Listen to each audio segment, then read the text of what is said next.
नमस्कार सर्वांना, श्री स्वामी समर्थ। आज मी बनवले होत्या झणझणीत अशा काळ्या मसाल्याच्या शेवग्याच्या शेंगा। त्यासाठी शेवग्याच्या शेंगा साफ करून घेतल्या आणि त्या मीठ टाकून त्या शिजायला टाकल्या।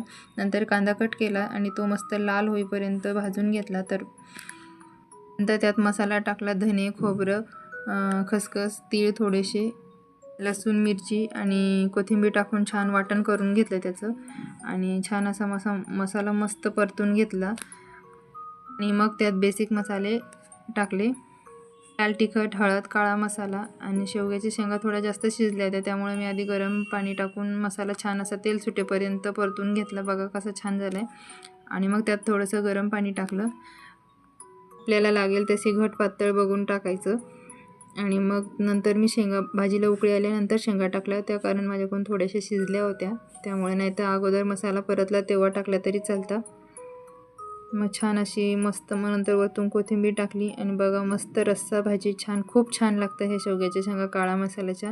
नक्की ट्राय करा आणि कुणाकुणाला ह्या शेंगा आवडता अशा काळ्या मसाल्याच्या मला नक्की कमेंट करून सांगा। आणि काळ्या मसाल्याच्या शेंगा त्याबरोबर बाजरीच्या भाकरी, एक नंबर अप्रतिम लागतं हे असं। आणि कुणाकुणाला असं आवडतं मला नक्की सांगा। या सर्व जेवायला व्हिडिओ आवडला असेल लाईक करा, शेअर करा, सबस्क्राईब करा। धन्यवाद।